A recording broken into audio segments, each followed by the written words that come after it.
La matinale Tocsin. 7h30, 9h30, Nicolas Vidal. Chers amis, on continue cette matinale ce matin. Merci beaucoup. Vous êtes de plus en plus nombreux. Clémence bat des records d'audience. Hier, je crois que vous étiez plus de 8000 en ligne hier matin. Donc, c'est absolument colossal. N'hésitez pas, vous le savez, à nous aider. C'est extrêmement important. Vous avez les liens sous la vidéo pour nous aider. Mais pour nous aider, il y a des gens aussi qui sont là pour aider la France, qui sont là pour aider l'industrie. Et je veux bien entendu parler de Joachim Murat. Bonjour Joachim, comment allez-vous ? Bonjour Nicolas Vidal, très bien, je vous remercie. Merci en tout cas d'être là. Alors, vous êtes le prince Joachim Murat. Soyons précis sur les dénominations. 7e génération du grand maréchal Murat, sous Napoléon, bien entendu. Et vous travaillez dans l'export, dans l'industrie française. Et vous êtes aussi à la manœuvre avec les hussards bleus du Made in France. Et ce matin, je vous ai appelé, Joachim. Je vous ai dit, j'aimerais que vous nous parliez des trahisons déjà patriotiques, de l'élite, de la caste, on le définira comme on veut, et vous allez nous le dire, et ensuite également les trahisons industrielles de ce pays-là. Aujourd'hui, je voudrais qu'on parle d'abord de la trahison sur la nation. Emmanuel Macron, dans un discours de pré-campagne en 2017, je crois que c'était en février 2007, disait qu'il n'y avait pas de culture française, et il a dit d'autres saveurs intéressantes sur notre pays. Quand vous entendez ça et quand on a du recul sur ce qu'est les 2 mandats d'Emmanuel Macron et plus largement de notre élite, ça vous inspire quoi, Joachim, ça ? Non, mais alors, vous savez, cette phrase du président Macron collera à son histoire et à sa postérité. Évidemment, elle a choqué l'ensemble de la population française. C'était une tentative très maladroite d'attirer une partie de la gauche un peu antipatriote française dans son électorat. Depuis, il a fait d'autres déclarations strictement à l'inverse, absolument à l'opposé. Vous savez, c'est le principe du en même temps. Au départ, le en même temps, on espérait que ce serait une synthèse. Il s'avère que c'est plutôt un double langage. Oui. Oui, effectivement. Non, mais ça donnait quand même, vous l'avez dit, il a dit absolument le contraire, mais ça donnait quand même le ton de ce qui se passe, parce au regard de ce qui se passe et des inclinaisons qui sont prises par Emmanuel Macron, finalement, cette phrase-là, qui a beaucoup choqué, je suis d'accord avec vous là-dessus, finalement, elle a pas mal vieilli, j'ai envie de dire. Elle n'a pas mal vieilli avec lui, hein. Non, alors effectivement, Monsieur Macron est le symptôme d'une évolution, je dirais, morbide de ce qu'on appelle nos élites. Alors, il ne faut pas être contre les élites. Tout pays a besoin d'une élite, c'est-à-dire de gens qui sont prêts à sacrifier leur temps, leur connaissance, leur capacité au service du plus grand nombre et de l'intérêt commun. C'est le principe même de l'élite. On en a besoin. Il y a une époque où l'élite, en France, était exceptionnelle. Rappelez-vous les moines soldats de la République française qui, après 1945, ont reconstruit ce pays avec le Comité national de la Résistance, avec De Gaulle. On fait des choses incroyables. Le plan Math, le Concorde, le TGV, le nucléaire, le Minitel, les prémices de la conquête spatiale, et tout ça avec des plans d'investissement absolument géniaux, des types qui ne comptaient pas leurs heures, qui étaient des serviteurs de l'État absolument exceptionnels. Je pense à Marcel Boiteux, notamment, qui a créé EDF. EDF qui a été le numéro 1 mondial de l'énergie électrique, qui a été, illustration parfaite de la trahison des élites. C'est le démantelage pièce par pièce de EDF. Alors là, tout le monde est d'accord, de Henri Proglio à Arnaud Montebourg, qui a été remarquable quand il est passé devant la commission parlementaire sur Alstom. Mais EDF est un cas d'école, parce que EDF aurait dû faire de nous l'Arabie Saoudite de l'électricité. Et qu'est-ce qu'on en a fait ? On l'a cassé en morceaux. Tout ça parce que M. Hollande, pour s'attirer des votes du parti écologique, a commencé à démanteler le parc nucléaire, avec M. Macron aux commandes à ce moment-là, comme secrétaire général de l'Élysée, puis comme ministre de l'économie, et qui a continué. Alors depuis, le président Macron a fait un renversement. Il revient sur le nucléaire. Oui. Mais c'est tout de même le démantèlement d'EDF est un exemple. Mais ce que je veux dire, c'est que tout ça avait été fondé à l'époque par des élites absolument formidables. Alors, qu'est-ce qui s'est passé ? Je pense qu'à partir... C'est la question, j'allais vous la poser, vous me l'enlevez de la bouche. Qu'est-ce qui s'est passé aujourd'hui pour qu'on en arrive à des oiseaux pareils ? Parce que c'est ce que j'en pense. Hein. savez, je crois que l'ère du temps a changé, c'est mondial. C'est-à-dire qu'il n'y a pas que la France qui subit une dégradation cataclysmique de ses élites et de ses classes dirigeantes. Les élites, comme le dit Maffezoli, c'est ceux qui ont le pouvoir de dire et de faire. Donc en gros, les élites sont les politiques, les médias, l'éducation nationale, les universités et la justice. C'est ceux qui ont le pouvoir de dire et de faire, et la très haute fonction publique. L'effondrement se fait avec l'ère du temps. Vous savez, Christopher Lasch, qui est un Américain, avait fait une étude sur les élites américaines qui peut être fait copier-coller. C'est exactement ce qui est arrivé en France. C'est la sécession des élites, Joachim. Exactement. Et en fait, à partir des années 70, c'est ça, le post-68, vous avez une population française, une population mondiale, enfin disons occidentale dans son ensemble, et donc les élites, qui devient beaucoup plus, qui arrive plus vers quelque chose d'assez narcissique, d'assez égocentrique, d'assez individualiste. Les élites aussi, mais ça touche tout le monde en fait, ça touche pas que les élites. Et on va avoir des élites qui, elles, vont devenir vraiment, je dirais, vont complètement perdre de vue l'intérêt général et leur attachement au territoire, complètement, c'est fini. Alors il y a aussi le fait qu'on a arrêté le cumul des mandats, donc vous avez des gens maintenant qui sont députés qui n'ont plus aucun lien, ou ministres et qui n'ont plus aucun lien avec les territoires français. Vous avez, même si les députés ont des circonscriptions, ils y passent quand même pas le plus clair de leur temps. Donc c'est un problème majeur. On a perdu le lien au territoire, on a perdu le lien à la patrie, et aujourd'hui, c'est ce que disait, je crois, Raphaël Glucksmann, dont on a détourné la phrase d'ailleurs, où il disait je me sens plus proche d'un urbain new-yorkais que d'un habitant de la banlieue parisienne ou de la province française. Mais on a arrêté la phrase là et disait je m'en désole, il y a un problème. Lui constatait le problème, mais son analyse est bonne, il a raison. C'est vrai qu'aujourd'hui vous avez une classe disons plus mondialisée en Occident et de plus en plus aussi dans les pays orientaux qui décollent de plus en plus vite, qui est totalement apatride, parce qu'en fait, elles ne se définissent plus que par le nombre de zéros qu'il y a sur son compte en banque. Il faut comprendre qu'aujourd'hui, le drame de nos élites, c'est que depuis la financiarisation de l'économie, la finance, à nouveau, il ne faut pas être caricatureux, la finance, on en a besoin. Il faut de la finance pour investir, il faut de la finance pour fluidifier l'économie, absolument. Mais il ne faut pas que la finance prenne le dessus sur les investissements industriels, parce que vous ne faites pas d'emploi, vous ne faites pas de prospérité sans deux choses absolument majeures, en tous les cas pour la France, l'agriculture et l'industrie. Alors ça, c'est depuis Napoléon Ier. Napoléon Ier et Napoléon III l'ont dit, les deux piliers de la France, la culture et l'industrie. L'agriculture et l'industrie. Là, on a détruit l'industrie à partir des années 70. Il faut savoir que jusqu'aux années 70, je crois que 40% des Français travaillaient dans le secteur industriel. Aujourd'hui, c'est 13%. On a brûlé 2 500 000 emplois depuis 1974 dans le domaine de l'industrie. C'est délirant. On est passé, je crois, de 25% ou 30% du PIB à 9% aujourd'hui. C'est un désastre. Chaque fois que vous perdez un emploi dans l'industrie, ça, toutes les études le démontrent, vous perdez 3 emplois dans l'économie. Donc, c'est complètement idiot.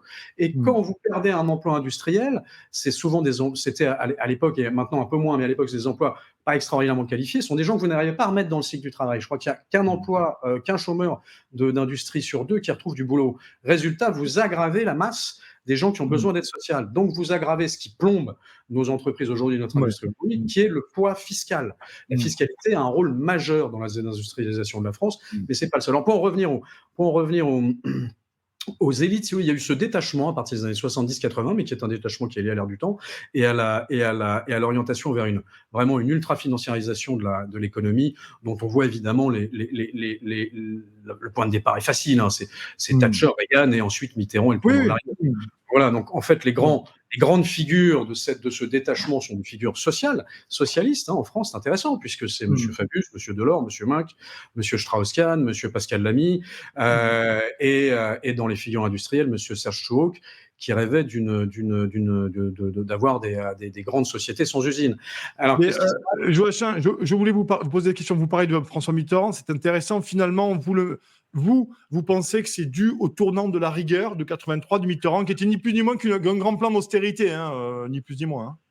Oui, non, absolument. Alors, non, si vous voulez, en fait, c'est le moment où Mitterrand est entré dans le concert occidental de la financiarisation de l'économie. Donc, l'économie est devenue financière.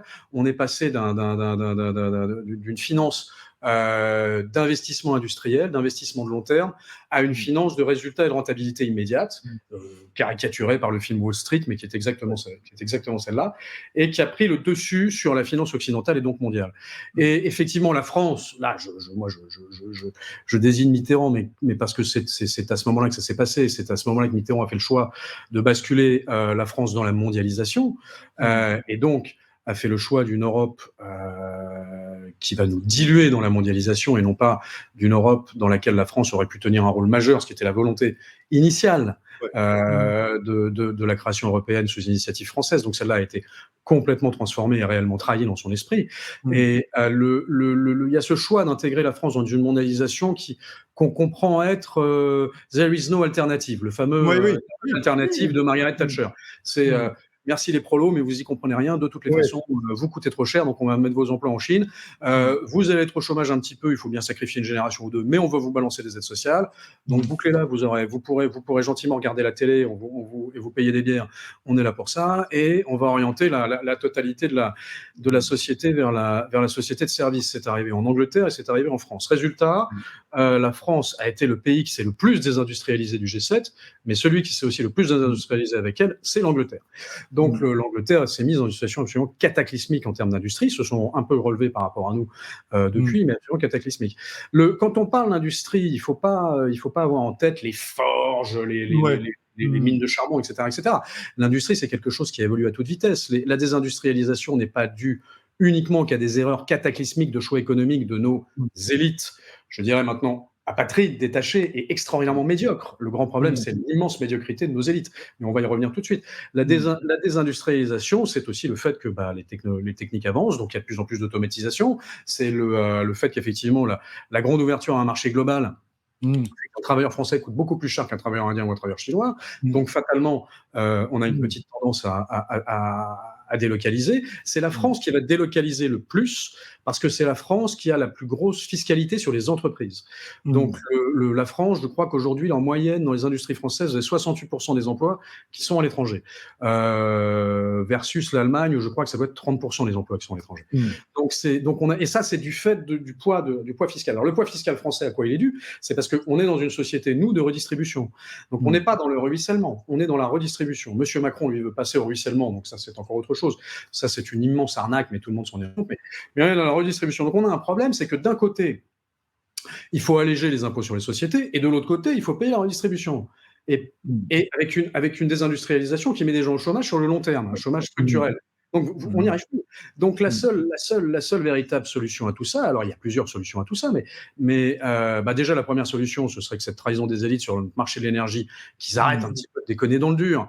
Enfin, on paye le prix de l'électricité de façon anormalement surélevé, tout simplement parce qu'on est rentré dans le marché européen d'énergie, de l'énergie, alors que c'est même pas un traité, c'est un accord, on peut en sortir quand on veut, on en sort demain matin, que l'Europe nous a imposé des intermédiaires fictifs, qui sont tous des intermédiaires complètement fumeux, qui fait que EDF vend à 10 son kilowattheure qui va être vendu 50 par un intermédiaire et qui va c'est un scandale, alors qu'avant il le vendait directement à 10 aux Français.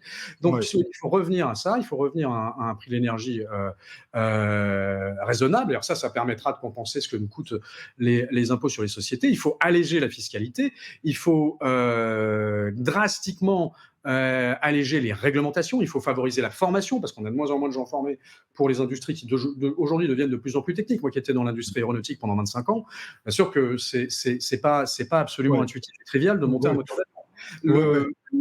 On a un potentiel sur l'industrie navale et maritime qui est absolument colossal, qui est totalement inexploité. Je discutais avec l'ancien directeur adjoint du secrétariat général à la mer, un vice-amiral qui a commandé des SNLE, qui me disait à l'heure actuelle en France, il y a 50 000 emplois possibles dans le domaine naval et on est forcé d'aller recruter en Italie parce qu'on a pas de gens formés et on essaie de former des gens à faire de la soudure de marine. La soudure de marine, c'est pas... Et vous savez quel est le salaire d'entrée d'un soudeur de marin? Premier salaire, 3 000 € par mois. Donc, vous attirez plein de monde normalement. Et ben non, ça marche pas. Bon, enfin voilà. Et il y a ça, la formation, évidemment. Il y a le fait. Mais je pense que le plus important, c'est surtout qu'il faut revoir un petit peu ce cadre de libre-échange totalement déliresque, clownesque, dans lequel s'est engagée l'Union européenne et la France. C'est le seul continent et ce sont les seuls pays qui s'engagent dans des accords de libre-échange pratiquement sans contrepartie. C'est délirant. Américains, leurs accords de libre-échange sont toujours avec des contreparties absolument colossales. Et en leur faveur, Joachim, en leur faveur. Bien sûr. Là, en France, il devrait y avoir ce fameux Buy American Act. Il devrait y avoir un truc acheter français d'abord. Vous avez des pays dans lesquels, tant qu'on n'a pas dépensé toute la production agricole du pays, on n'achète pas à l'extérieur. Oui. Ça paraît pas débile. C'est le bon sens, en fait, ça. Voilà, ça s'appelle le bon sens, Joachim. Mais je voudrais revenir sur quelque chose avec vous, parce que je le dis à l'antenne, je vous ai piqué à Charles Gave, parce que je vous ai entendu dans une très bonne émission que je vous recommande aussi d'aller voir avec l'ami Charles Gave sur l'Institut des Libertés. Et vous disiez quelque chose que je partage, et j'aurais aimé qu'on en parle aussi.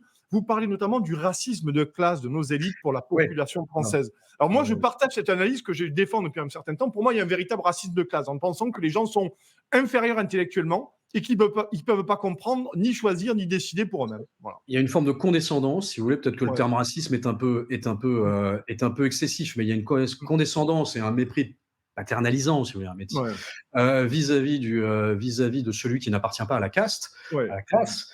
En disant, voilà, c'est le fameux phénomène des technocrates et des sachants. C'est-à-dire, écoute, Guignol, regarde Cyril Hanouna, laisse-moi décider, je sais ce que je fais.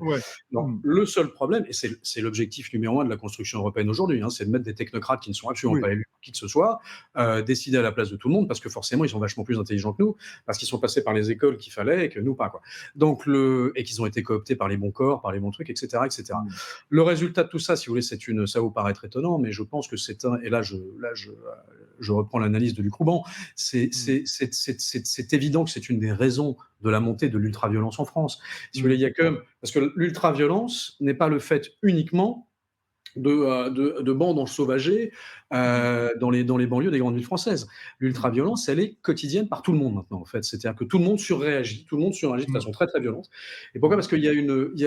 Alors, je ne dis pas que tout le monde attaque les gens dans la rue, mais je dis que quand on a une tendance à s'énerver beaucoup plus vite, beaucoup plus, et sans réelle limite, et ça, cette ultraviolence est en train de se développer. Et une des raisons, si vous voulez, c'est que le sentiment français le plus ancré en France, c'est le sentiment d'égalité.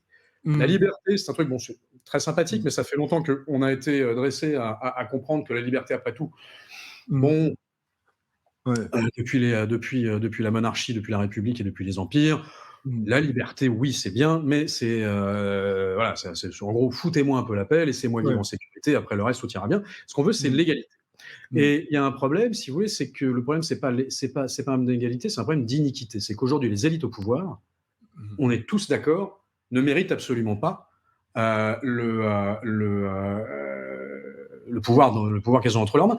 Quand vous voyez une Marlène Schiappa, quand vous voyez un Pape Ndiaye, quand vous voyez un Bruno Le Maire qui nous annonce mensonge sur mensonge, le ministre de l'économie, quand vous voyez, c'est tout de même Oudéa Castéra qui nous chante Jadjad pour faire oublier. Et elle continue, mais elle ne s'arrête jamais. Amélie Oudéa Castéra ne s'arrête jamais, en fait. Jamais elle s'arrête. Faire oublier son lamentable ratage de 3 semaines à l'éducation nationale. Et tous ces gars-là, si vous voulez, constituent cette élite-là. Ça, c'est quand même très, très problématique. Et on a à côté de ça des grands propriétaires, des grands possédants, des grands financiers qui ne servent plus à rien. Parce qu'il y a une époque où l'élite, la grande aristocratie, la grande oligarchie, nous produisait des superbes hôtels particuliers, des œuvres d'art fantastiques, des jardins colossaux. Il y avait quelque chose de beau, ça fabriquait du beau. Ils dépensaient des fortunes absolument colossales pour entretenir des ateliers d'artistes, de Michel-Ange à Vinci, à machin, enfin partout. C'était absolument sublime. Aujourd'hui, ils nous font quoi ? Ils nous font le plug anal, le vagin de la reine, et du Jeff Koons, là, le bouquet d'anus, là, derrière le. Et des pistes cyclables. Et surtout des pistes cyclables.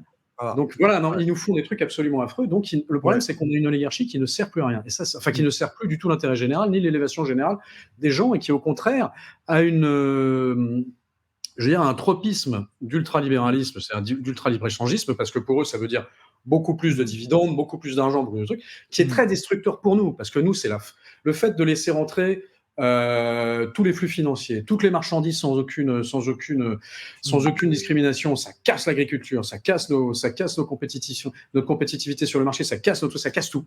Et le fait de faire entrer absolument n'importe qui sur le territoire national, tout ça détruit nos services publics, ce qui fait que l'accès à la santé devient un désastre, l'école est lamentable. Bon, la police, c'est autre chose, on la laisse pas faire son boulot, et la justice, elle n'a pas les moyens. Donc, on en est encore ailleurs. Mais les transports, ça devient absolument nul. Les routes sont en train de s'effondrer, les ponts s'écroulent. Vous vous rendez compte ? Et tout ça parce qu'en fait, tout l'argent est dépensé dans une redistribution, je dirais, Très ciblé, très ciblé, très non, mais en ciblé. plus, ouais, là, c'est il y a le, vous savez, c'est comme disait Gabriel Attal, c'est quoi? C'est le type qui est avec sa gitane et qui conduit une Citroën diesel. Il est pas C'est ceux qui fument des clopes, qui roulent au ouais, diesel. C'était l'émérite Benjamin Griveaux qui faisait des vidéos dans sa salle de bain. alors, bon, bah, ces gars-là, ils sont pas contents, ils nous emmerdent, bah, vous leur balancez un chèque de 100 €, ils fermeront leur gueule. Et Ouais. je dois dire, il y a un truc que j'aime bien, j'ai lu votre lettre aux autruches et aux tubes digestifs, Ouais. parce que le tube digestif, c'est un terme que j'emploie depuis longtemps Oui, je l'ai entendu. pour définir ce vers quoi notre société nous destine, c'est-à-dire à tous devenir des tubes digestifs endettés, en fait des consommateurs. Et j'ai lu votre lettre, je suis d'accord, il faut se rappeler que nous sommes collectivement responsables de cette faillite des élites. Oui. Donc nous en sommes collectivement responsables. Donc la SAS, c'est la servitude volontaire de la Boétie. Hein, Oui. arrêtez d'obéir, c'est fini, ils s'écroulent comme des pantins. Là-dessus, c'est intéressant ce que vous dites, Joachim, notamment. Moi, je défends l'idée qu'il y a eu un effondrement intellectuel et culturel d'une partie de la France, mais je voudrais avoir votre avis, notamment sur les élites. Est-ce qu'on peut dire, est-ce que selon vous, je pose la question à mes invités, effectivement, qui connaissent bien le sujet, est-ce qu'il y a aussi eu financiarisation, mondialisation, mais est-ce qu'il y a aussi eu un abrutissement de nos élites, quelque part, de la caste, ce que j'appelle la caste, moi, aujourd'hui? Mais aujourd'hui, vous avez un niveau qui, de toutes les façons, baisse pour tout le monde. C'est-à-dire que même ceux qui étaient avant, vous aviez des normaliens d'un niveau absolument ahurissant. Des gars qui passaient par Cannes, Hippocane, étaient formidables. Des polytechniciens, des énarques qui étaient absolument géniaux, enfin des types qui avaient une culture absolument flamboyante. Aujourd'hui, regardez, ils ont tous fait l'ENA, ils sont incapables de parler français. Donc on les voit, hein, les ministres, tous les machins, ils n'arrivent pas à faire sujet, verbe, complément, sens. Les types font des fautes d'orthographe en parlant. C'est quand même absolument magique. À l'oral, faire des fautes d'orthographe, il faut y aller quand même. Le niveau général de culture, le niveau général de profondeur historique, le niveau général c'est totalement effondré. Mais chez tout le monde et bien sûr chez les élites également. Elles en sont autant vie. Elles en sont en quelque sorte, je dirais, les premiers responsables. Elles n'en sont pas les seuls responsables, elles sont les premiers responsables, et elles en sont également victimes. Alors moins que le reste de la population, parce qu'elles ont toujours accès à des écoles dans lesquelles l'enseignement est tout de même significativement de meilleur niveau. Mais bon, même si c'est significativement de meilleur niveau, il s'est beaucoup dégradé. Alors, une dernière question. Vous avez 3 minutes. Je sais, Joachim, que c'est court, mais c'est la question que je voulais absolument vous poser. Est-ce que la France, aujourd'hui, est-elle encore en démocratie, selon vous, ou pas? Ah, alors ça, c'est une question qui est ouais, alors 3 minutes, c'est un peu compliqué. Donc, ce serait une démocratie si ce serait une démocratie. Alors, vous avez deux aspects à ça. Vous avez la démocratie par le vote, d'accord? Donc là, par le vote, de fait, les élections sont libres, mais elles ont lieu tous les 5 ans, donc on se fout un peu de nous quand même. Et c'est pas très compliqué de faire de la fabrication du consentement en diabolisant un parti par rapport à un autre. Bon, on fait de la fabrication du consentement à très très haute dose, donc c'est assez facile. Alors que ce serait sincèrement vraiment une démocratie si on avait de temps en temps le recours à l'arme suprême de la démocratie, qui est le référendum. Donc vous avez par exemple le Premier Empire et le Deuxième Empire, qui n'étaient pas des républiques, étaient beaucoup plus démocratiques, parce qu'ils faisait appel au référendum, ce qui était le plébiscite à l'époque, beaucoup plus. Donc je pense que oui, la France est une démocratie, le seul problème, c'est qu'elle n'est pas aux mains de démocrates. C'est-à-dire que la démocratie, quand elle n'est pas aux mains de démocrates, ça ne marche pas. Et normalement, un démocrate au pouvoir met en place des référendums. C'est dans la Constitution, il faut l'utiliser. Là, ce n'est pas le cas. Pas de référendum du tout depuis 2005, et le dernier, on nous l'a renvoyé dans le figure. Donc c'est 20 ans qu'on n'a pas de référendum en France, c'est un scandale. Il faut un référendum d'initiative citoyenne, je suis à 100% pour, il faut ça. Donc vous avez une autre façon de voter, je ne sais plus qui disait ça, mais c'est que tout citoyen vote 3 fois par jour, matin, midi et soir, quand il va manger. La consommation. Vous votez par votre consommation. Alors, c'est très facile à dire, le fait de dire, parce que acheter du bio plutôt que pas du bio, mais enfin, si vous gagnez 800 € par mois, non, vous achetez pas de bio. Hein. Donc, mais néanmoins, il y a aussi ce cas. Personne ne force personne à regarder Cyril Hanouna, pardon, c'est pas, on vous met pas un flingue sur la tête pour aller voir, des contenus ineptes qui vous desserviraient complètement. Et il n'y a pas que Hanouna, il y en a plein d'autres. Hein. Hanouna est celui qui a le mieux réussi dans le domaine, mais c'est évidemment pas le seul. Donc, je dirais qu'on est dans une démocratie qui n'est plus aux mains de démocrates, ça c'est le problème numéro 1, qui est gouvernée par des communicants et par des consultants dont la spécialité est la fabrication du consentement. Vous avez des tonnes d'exemples, bien sûr, la crise Covid, quand on a réussi à nous faire avaler un nombre de délires complètement, et qu'on a tous avalé. Donc on est collectivement responsable, il ne faut pas l'oublier. Et on va continuer à nous faire avaler des trucs complètement dingues. Attention à ce qui est en train de se passer, ce qui est en train de se préparer sur nos libertés d'expression. J'ai vu qu'il y avait députés macroniens là, qui voulaient faire passer le fait que si on avait des propos racistes dans le privé, on était passible d'amende et de prison dans le privé. Mais ça s'appelle les injures non publiques. D'ailleurs, on va en parler tout à l'heure avec Maître Philippe Prigent de ça. Oui, vous avez raison. Ça veut dire qu'on n'est plus en démocratie. Si ça passe, on n'est plus en démocratie, on est dans un état totalitaire, parce que là, on entre dans la sphère privée la plus privée, je suis désolé. C'est absolument pas possible. Donc, là, ce sera un symptôme vraiment de début de la fin. Ouais, en tout cas, beaucoup de sujets abordés. En tout cas, merci Prince Joachim Murat d'être venu ce matin sur Toxin. Merci beaucoup, mais on va avoir l'occasion de rediscuter de ça puisque nous avons abordé rapidement les sujets et je pense qu'il y a beaucoup plus à dire avec vous. En tout cas, merci de nous avoir fait le plaisir de venir sur Toxin Média ce matin, Joachim. Merci beaucoup, Nicolas Vidal. Bonne matinée à tous. Bonne journée. Bonne journée.